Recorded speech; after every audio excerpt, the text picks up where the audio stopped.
तो आदि धर्म सरना कहाँ गया। माननीय प्रधानमंत्री जी ने जो प्रकृति का जो आराध्य है, जो पंथ है, वो सरना धर्म पर आज क्यों नहीं बोले। ऐसा तो नहीं चलेगा माननीय प्रधानमंत्री जी। आप पहचान तो बता रहे हैं लेकिन हमारी आस्था को पहचान नहीं रहे। माननीय प्रधानमंत्री जी आदिवासियों के लिए अचानक से सक्रिय क्यों हो गए। विश्व जनजातीय दिवस हम लोग जिसको कहते हैं आदिवासी दिवस 9 अगस्त, उसको राजकीय तौर पर क्यों नहीं मनाया गया। ये क्यों लग गया 22 साल। मतलब 22 साल में 2 साल यदि कोरोना का मान ले तो 20 साल क्यों लग गए और क्यों तभी से सक्रिय हो गए प्रधानमंत्री जी। 15 नवंबर को आदिवासी गौरव दिवस उनको याद आया, आज आदि महोत्सव याद आया। प्रधानमंत्री जी तो आप इतना कुछ जानते, समझते हैं, महसूस करते हैं, आपकी संवेदना है। आज एक विशेष दिन है कि आज देश के माननीय प्रधानमंत्री जी ने दिल्ली के ध्यानचंद स्टेडियम में आदि महोत्सव का जो एक आयोजन है उसकी शुरुआत की। माननीय प्रधानमंत्री जी ने इस देश के जो आदिवासी मूलवासी लोग हैं उनको संबोधित करते हुए उनके उद्देश्य में जो बातें कही कि जल जंगल जमीन के साथ, प्रकृति के साथ उनका लगाव इस देश को समृद्ध बनाता है। खासकर उनके जो खान पान है, जो अनाज है,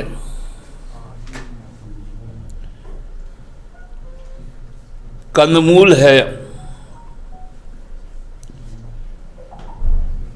फल फूल है, उन सब चीज़ों की भी बहुत बहुत प्रशंसा की। उन्होंने इस बात को भी कहा कि पहली बार देश का राष्ट्राध्यक्ष आदिवासी समाज से बना।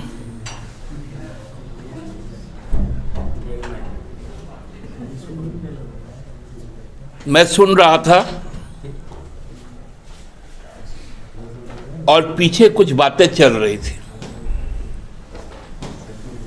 कि अचानक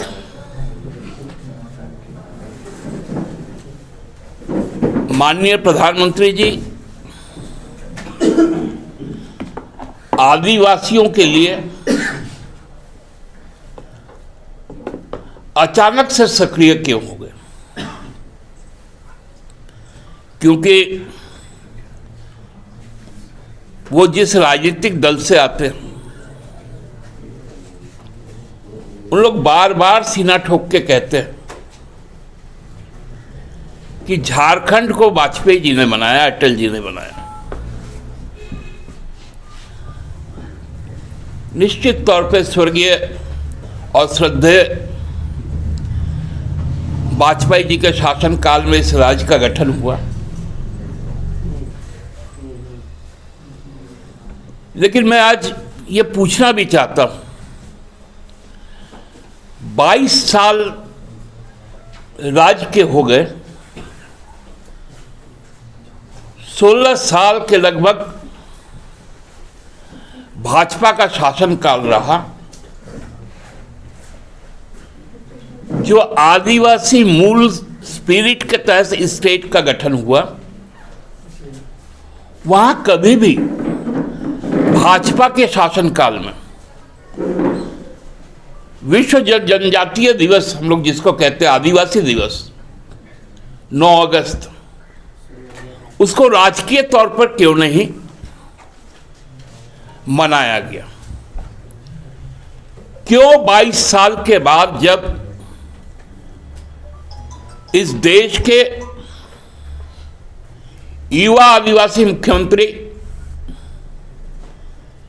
हेमंत सोरेन जी सत्ता में आए, 2 साल हमने कोरोना में बिताया, और जब कोरोना का प्रकोप कम हुआ तो और 8 और 9 अगस्त को हमने जनजातीय दिवस मनाया। ये क्यों लग गया 22 साल? मतलब 22 साल में 2 साल यदि कोरोना का मान ले तो 20 साल क्यों लग गए? और क्यों तभी से सक्रिय हो गए प्रधानमंत्री जी?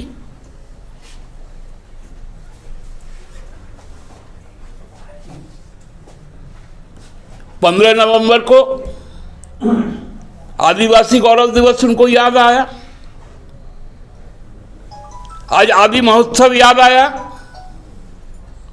प्रधानमंत्री जी, तो आप इतना कुछ जानते, समझते, महसूस करते, आपकी संवेदना है, तो आदि धर्म सरना कहां गया? माननीय प्रधानमंत्री जी ने जो प्रकृति का जो आराध्य है, जो पंथ है, वो सरना धर्म पर आज क्यों नहीं बोले?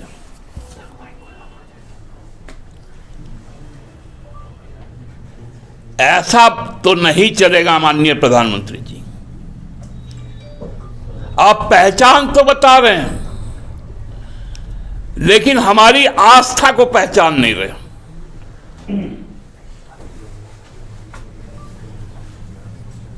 ये हमको लगता है कि कहीं ना कहीं जो आदि धर्म को मानने वाले लोग हैं, जो प्रकृति पूजक हैं, उनको ये व्यथित करती है।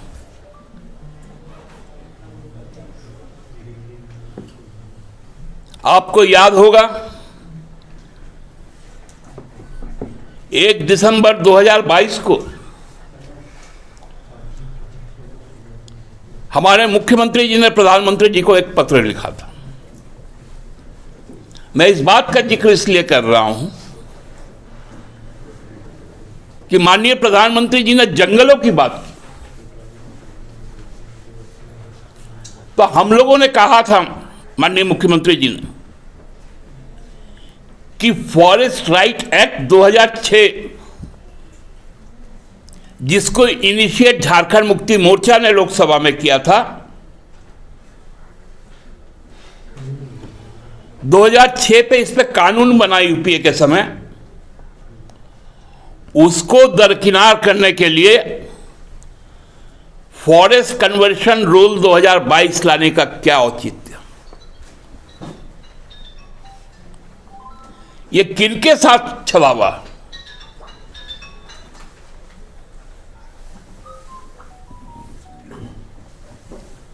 माननीय प्रधानमंत्री जी इस पर क्यों नहीं बोले जब जंगल की बात कर रहे थे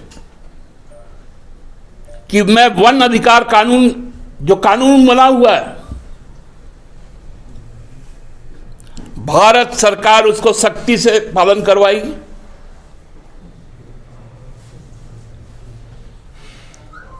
ये बातें क्यों गोल गोल हो गई?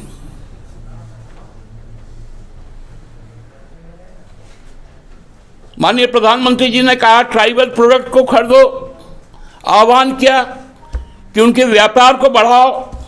अच्छी बात है, क्योंकि माननीय प्रधानमंत्री जी का व्यापार बहुत प्रिय विषय है। हम तो कहीं सोच रहे थे कि माननीय प्रधानमंत्री जी ने तो लोकसभा में आज़ादी पर कुछ नहीं बोला, तो शायद आदि पे ही कुछ बोल देते। हालांकि घूम फिर के वो मामला भी आ गया इस पर। उन्होंने मिलेट्स का, मोटे अनाज का बहुत तारीफ की। हम सबको जानते हैं कि इस देश का फूड मार्केट में, फूड ग्रेन मार्केट में, एडिबल ऑयल मार्केट में किनका सबसे बड़ा स्टेक है? वो है अदानी विल्मर का, और उनका ब्रांड है फॉर्च्यून। अब ये ज्वार बाजरा भी, रागी और कंदा भी अब अदानी फॉर्च्यून का होगा। मैं यदि गलत हो जाऊंगा तो साल भर के बाद आपसे माफी मांग लेंगे, लेकिन आप लोग को जल्दी दिखेगा कि फॉर्च्यून रागी मार्केट में उपलब्ध है, फॉर्च्यून बाजरा, फॉर्च्यून ज्वार, ये सारे चीज आ जाएंगे।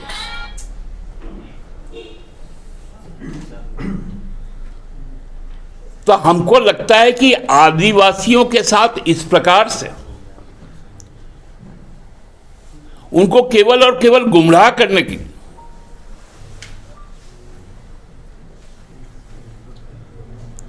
आप एक तरफ तो आदिवासी राज्य का हक छीन रहे हैं,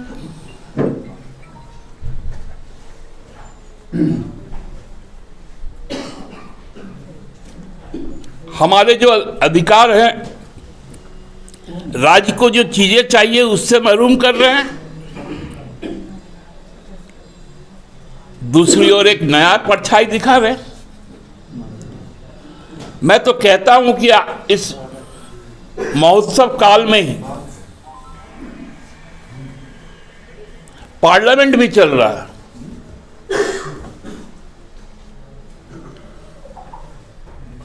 तो उस पार्लियामेंट में स्पेशल बिल लाकर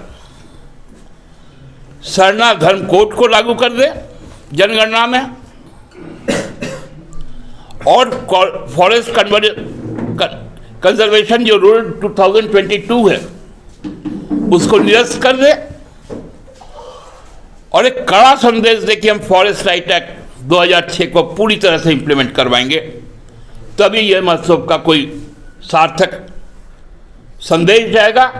अन्यथा इस प्रकार बार बार आदिवासियों के नाम पर खेलना बंद करें। धन्यवाद। बायोम ने दिए हैं नीट 2022 के Jharkhand toppers. Class 8, 9, 10, 11th and 12th के स्टूडेंट्स के लिए आ गया है बायोम टैलेंट रिवॉर्ड एग्जामिनेशन, जहां उड़ान एडमिशन स्कॉलरशिप में पाएं up to 1.25 crore discount and up to 100% scholarship in classroom program along with cash prize and reward. बायोम, हिनू एवं नगरा टोली, Ranchi. The followup.in. Like, share and subscribe. www.thefollowup.in